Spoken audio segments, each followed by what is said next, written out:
Hello and नमस्कार। India China के बीच हुए डिस्प्यूट्स के बाद बायकॉट चाइना का इशू एक बार फिर से मीडिया में छाया हुआ है।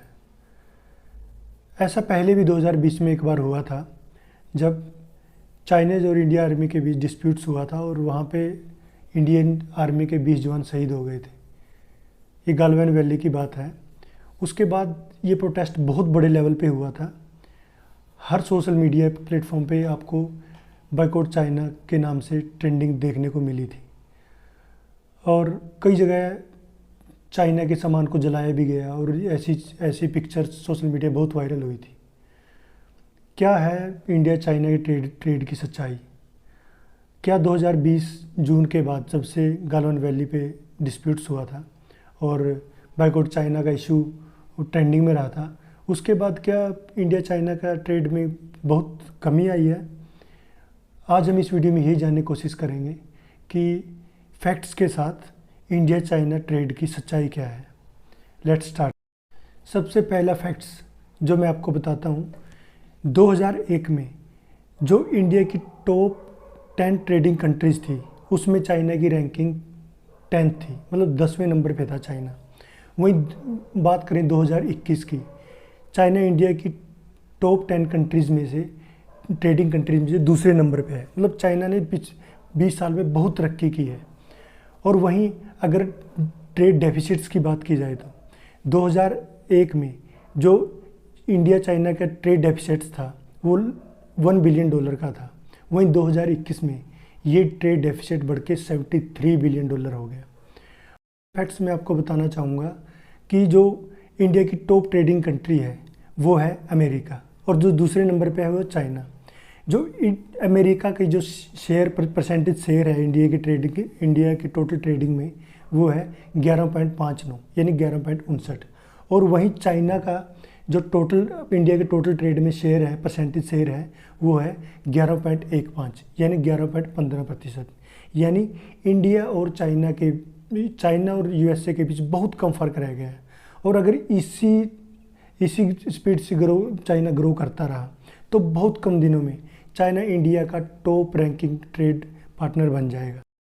इंडिया के साथ चाइना का टोटल जो ट्रेड है वो लगभग $115 बिलियन का है। वहीं यूएसए के साथ जो इंडिया का टोटल ट्रेड है वो लगभग $119 बिलियन का है। मतलब दोनों कंट्रीज अभी आसपास ही खड़ी हुई हैं। और जो जिस फैक्ट्स की हम बात कर रहे थे कि जो एंटी चाइना ट्रेड का जो सोशल मीडिया पे बहुत वायरल हुआ था 2020 जून के बाद, उसके बाद कि कितना ट्रेड में फ़र्क आया है चाइना और इंडिया के बीच में, आपको जान के हैरानी होगी कि उसके बाद जून 2020 के बाद इंडिया के साथ चाइना का ट्रेड लगातार बढ़ रहा है, कंटिन्यूसली बढ़ रहा है, मंथली बढ़ रहा है। जून 2020 में इंडिया और चाइना के बीच ट्रेड $3 बिलियन का, लगभग $3 बिलियन का था। वहीं जून 2022 में मंथली बता रहा हूँ, जून 2022 के मंथ में जो इंडिया और चाइना के बीच ट्रेड था वो लगभग $10 बिलियन का था। इसका मतलब जो वो मुहिम चली थी कि बायकॉट चाइना की मुहिम जो चली थी उसका सच्चाई के साथ कोई लेन देन नहीं था। और एक फैक्ट्स और मैं आपके सामने रखना चाहूँगा, जो इंडिया के साथ अमेरिका का जो ट्रेड है उसमें इंडिया से 23 बिलियन सरप्लस है। इसका मतलब हम अमेरिका को एक्सपोर्ट ज़्यादा कर रहे हैं और इंपोर्ट कम कर रहे हैं, इसलिए हम 23 बिलियन सरप्लस में है। वही अगर इसका चाइना के साथ कंपैरिजन करें, हम 73 बिलियन डेफिसिट्स पे हैं। इसका मतलब चाइना से भी इतना ज़्यादा इंपोर्ट कर रहे हैं और बहुत कम एक्सपोर्ट कर रहे हैं। चाइना के साथ इतना बड़ा डेफिसिट होने से कि कुछ स्पेसिफिक रीजंस हैं। एक रीज़न ये है कि जो चाइना इंडिया को एक्सपोर्ट्स करता है वो लगभग फाइनल प्रोडक्ट्स होते हैं, फिनिश्ड प्रोडक्ट्स होते हैं। इसका मतलब प्रोडक्ट कंप्लीट बना हुआ होता है, जैसे इलेक्ट्रिकल डिवाइसेस हो गए, टीवीज़ हो गए और न्यूक्लियर रिएक्टर हो गया, यूरिया हो गया, जितने भी एलईडीज़ हो गई, स्मार्टफोन्स हो गए, ये सारे फिनिश्ड गुड्स इंडिया में इंपोर्ट किए जाते हैं। इनकी वैल्यूज़ बहुत हाई होती है। वहीं जो इंडिया चाइना को एक्सपोर्ट करता है वो ज़्यादातर कच्चा माल होता है, उसकी वैल्यू कहने को बहुत कम होती है, और वहाँ पे चाइना में उसके ऊपर वर्क होता है और उसका फाइनल गुड्स बनाया जाता है, और फिर वो बहुत महंगा इंडिया को या पूरे वर्ल्ड में उसे बेचा जाता है।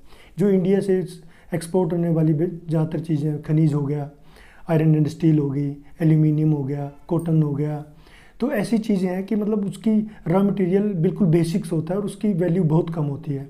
इसका एक रीज़न यही भी है कि इस ट्रेड डेफिसिट का एक मेन रीज़न ये भी है। दूसरा क्या है कि वहाँ पे चाइना में लेबर बहुत सस्ता है, तो वहाँ पे कोई भी प्रोडक्ट को बनाने में खर्चा कम आता है।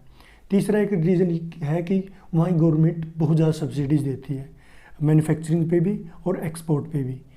एक रीज़न ये है कि वहाँ की जो डंपिंग पॉलिसी है, डंपिंग पॉलिसी में क्या होता है कि जो चाइना के साथ बॉर्डर लगती कंट्रीज़ हैं, हम तो इंडिया के पॉइंट ऑफ व्यू से बात करेंगे, चाइना क्या करता है कि उस अपने प्रोडक्ट को इंडिया में डंप कर देता है, जो नॉर्मल कॉस्ट होता है प्रोडक्ट की उससे सस्ते भी।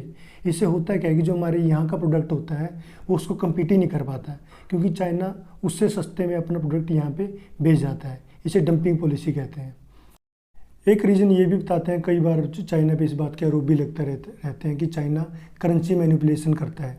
करेंसी मैनिपुलेशन का मतलब होता है कि चाइना जानबूझ के अपनी करेंसी की वैल्यू कम कर देता है, और उससे होता क्या है कि उसका प्रोडक्ट इंटरनेशनल मार्केट में सस्ता हो जाता है और उससे आसानी से पूरी दुनिया में वो बिक जाता है।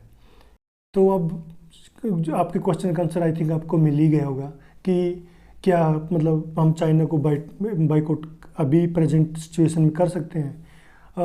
अकॉर्डिंग टू मी ये बिल्कुल अभी के हालात के अकॉर्डिंग बिल्कुल मतलब इम्पॉसिबल की तरह ही है, क्योंकि अगर हम ऐसा करते हैं तो पूरा सप्लाई चेन टूट जाएगा, और उन प्रोडक्ट्स को हम दूसरी कंट्री से मंगवाएंगे तो बहुत महंगा होगा, उससे बेरोज़गारी भी आएगी, महंगाई भी बढ़ेगी।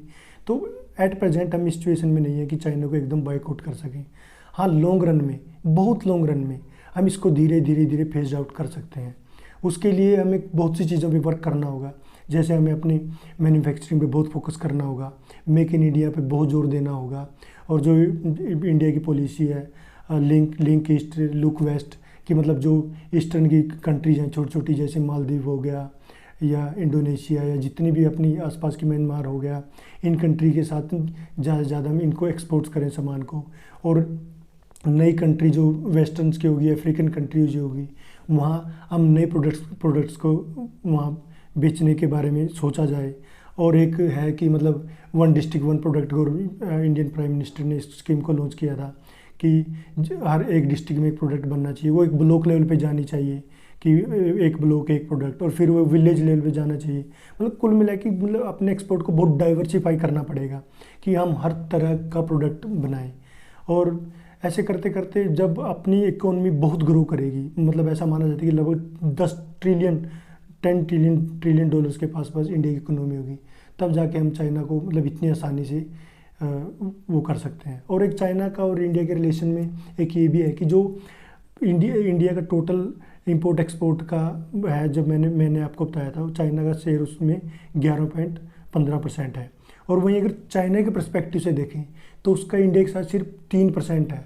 इसका मतलब अगर हम उसको एकदम से बाइकआउट करते हैं तो उससे ज़्यादा इम्पैक्ट इंडिया पड़ेगा, इंडिया की व्यवस्था उससे ज़्यादा हिल सकती है। तो इट मीन्स इट्स अभी के लिए बिल्कुल इम्पॉसिबल जैसा ही है। लॉन्ग रन में हम इसको हो सकता है कि मतलब अब मेहनत करें तो हो सकता है कि हम इस सिचुएशन में आ जाएं कि हम चाइना की जब भी ऐसी हरकत करें उसको आसानी से बाइकआउट कर सकें। आज का हमारा ये वीडियो आपको कैसा लगा कमेंट बॉक्स में ज़रूर लिखें। हमारे चैनल को सब्सक्राइब करना ना भूलें। Thank you.